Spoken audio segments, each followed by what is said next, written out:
Hello everyone, welcome to another episode of Catchup, and today's guest is Brett Scudder. Yes, ma'am. It's an honor to have you, man. Thank you. Thank you. Thank you. So we're here chilling at MSL. You have a couple of questions that I'm going to ask you, and the whole idea is for us to get to know what you've been doing since you graduated. So give us like a 30-second high level since you graduated from Manning's till now view. All right, since leaving Manning's, I was in corporate IT, went through a lot of things in my life. My life changed. Now I run a non-profit organization that provides mental health and emotional wellness services. So I help people who are dealing with life challenges, focusing around depression and suicide. So how did you get from, how many states you lived in? It's just from Jamaica to here? No, I was in Florida, then moved to Atlanta, and then came to New York. Yes, I think you did that hopping. So now you're based in New York. How long have you been in New York now? Been in New York since 2000, so 18 years. 18 years. Family? Yes. Kids? For family, yes, 5 kids. 5 Yes. kids. Boys, girls? 3 girls, 2 boys. All right. So now, what do you do for fun? What are your hobbies? Well, like coming out here, enjoying time, spending time with people. I enjoy spending time with people. I enjoy being around people. My work is around being around people, but on a different level. So today I'm not at work. My time with people today is about enjoying it. Normally when I'm around people, it's about work and dealing with crisis. So much crisis things going on right now. So how do you recharge for real? That must be energy draining, right? Because you're giving up yourself. It is. To be honest with you, the work that I do is very heavy, physically and emotionally heavy. A lot of times I just have to shut down, right? I just have to take my time, break time, my self-care time, and just say, you know what, recharge. I'm not working. I need to power up, I need to power down. It's not something I can schedule because I work a lot with suicide and a lot of, death and dying. Yes. So sometimes I'll have a case and it's just really hit me hard, like, oh my God, this case just really blew my mind, and I'm like, you know what, I need to take a day or two. So, it's you not... meditate or just shut down and that my works for you? self-care comes with a number of different things. So it depends on really what's happening at the time. It depends on why I'm taking the time. Sometimes it's just taking a trip. Like I'll just jump on a bus ride for 4 or 5 hours, go have dinner somewhere else in a new place, a different place, just so I get away from a lot of what I'm dealing with. And there are other times where I'll just power down at home, totally disconnect from everything and just have some me time. So, it's a lot in the work that I do, but the meditation and the self-care piece is critical for what I do. Right. So because I know for people like you who do what you do, you are a sum of your habits, right? So that's why I'm asking you in terms of what's your regimen? What is your daily thing to make sure that you, Brett, is okay so you can pour out? Because you cannot give what you don't have. Well, a part of that, and I'm glad that you said that, because a part of that is because I went through my whole depression. I went through the whole emotional pain. I attempted suicide. I wanted to kill myself. And it was hard for a lot of people to understand because people look at me and say, but you're the guy that likes the party. You personality. Yeah, and everybody's like, oh my God, you what? They're like, when I come around, people are just like, oh my God, Brett there, Brett there, Brett there. That energy. Yes. But I think a lot of times that perception is what people see. Yes. But a lot of people don't know what you feel as a person, the loneliness, the despair, the trauma that you've gone through in your life, how things can happen to you as a person. Even though you have a high energy and a high spirit, you can still be prone to challenges of life and things happening. Yes. And I went through that stage and it was very hard. It changed everything about my life, and so I dedicated my life completely to just doing this work of helping people who are struggling, who are in pain, who are suffering to come out of it, because I know what it was like. I know what the experience was like. So for me, it's lived experiences, not just from my studies in the field, but just the experience of living. You walk the walk. Yes. And I think continue to walk the walk. 28 hours a day, 8 days a week. We're going to take a look back, Manning school days. We're going to talk about your favorites, favorite teacher, subject, and memories. Who was your favorite teacher, man? Oh my God. I know it's tough, but who comes to mind when I said that? Miss Rumbold. Miss Rumbold was one of my favorite teachers. The whole Manning's experience, to be honest with you, was rough. I remember Vian Powell made Manning's a pain in my ass. Vian Powell was a Oh my God, yeah. Yes? Yes. Subject. What was your favorite subject? Biology.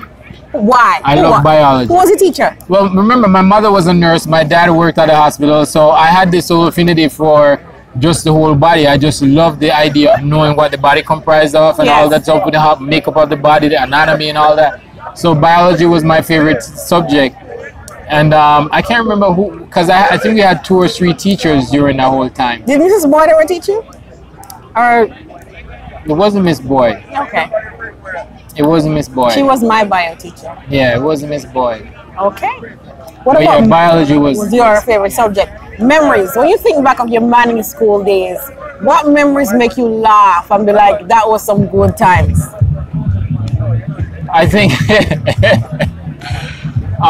the carnival, the festivals that we used to be in. Festivals. The carnivals that we used to have. Not Manning so much, but while I was at Manning, okay, we were involved in a lot of those events.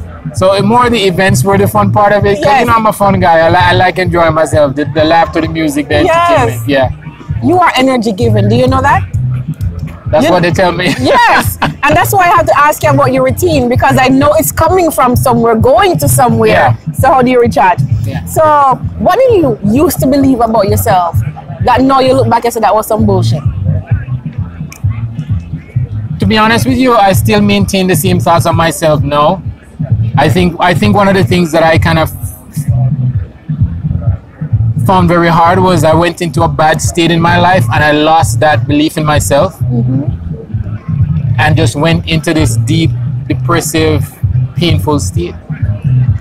And so when you look at that and how everybody knows me, like the energy guy, like this guy, like I walk into a party and the party starts. I leave, the party's done. It really does. Everybody was like, let's go to there, let's go there, let's go there, you know? And then it just goes to show that you just never know, right? You just never know what your experience in life is going to be. You never know what the path of life is going to be.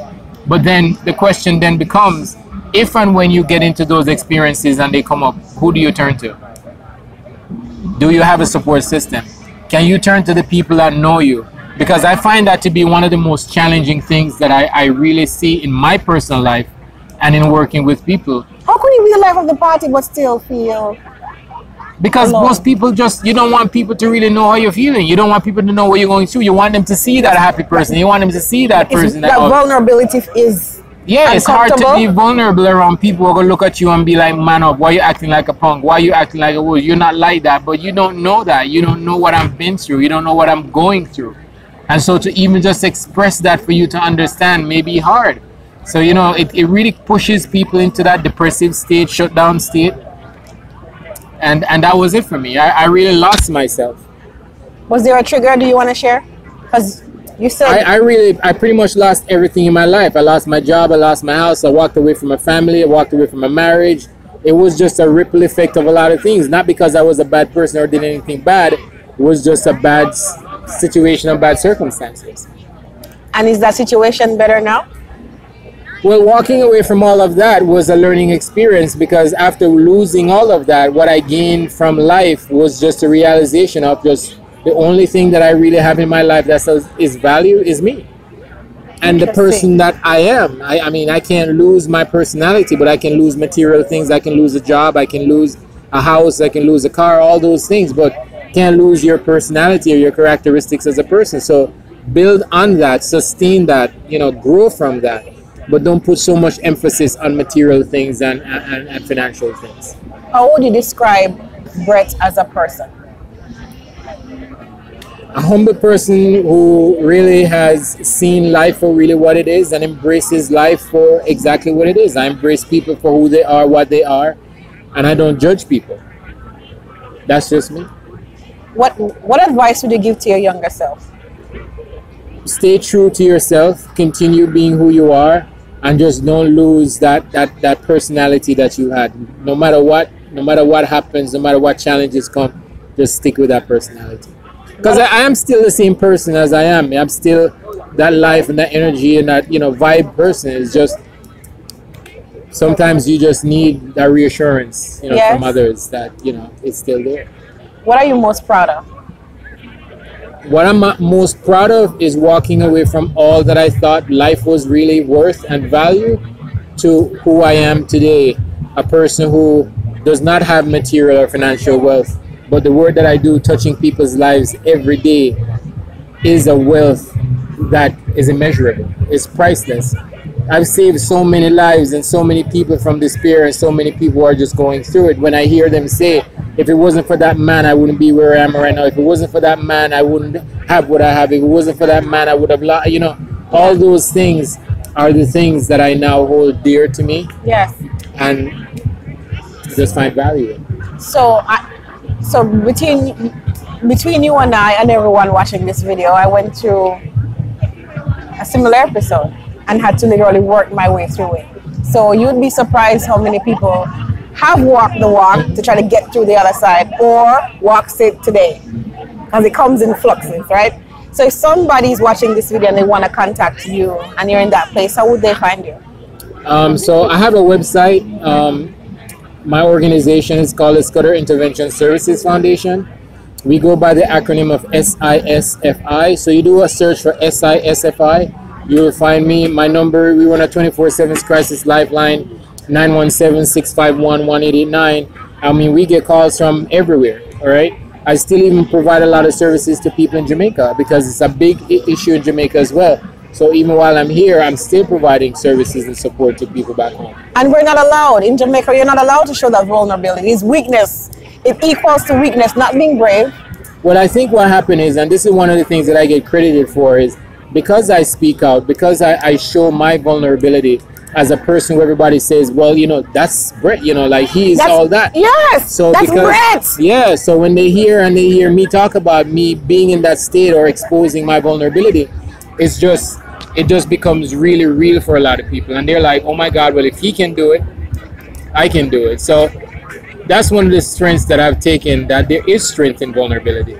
Being exposed is not a sign of weakness. It's how you as a person allow yourself to manage that or not.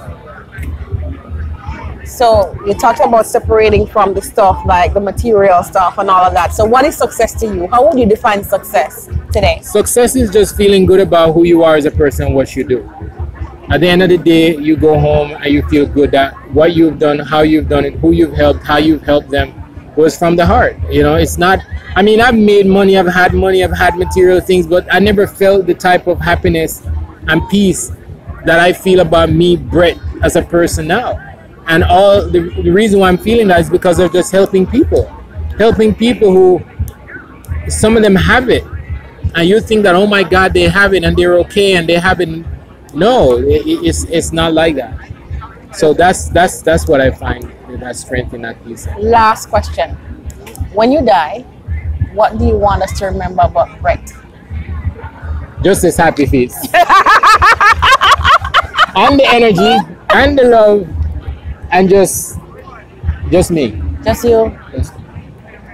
So this is gonna wrap up this episode. Thank you so much for doing this, because you didn't even know about this project called Catchup, and I'm gonna close us out. So thank you very much for joining us for this episode. Please like this video, share this video, and subscribe to our YouTube channel. And until we see each other again, have a fantastic day, guys. Thank you. Thank you.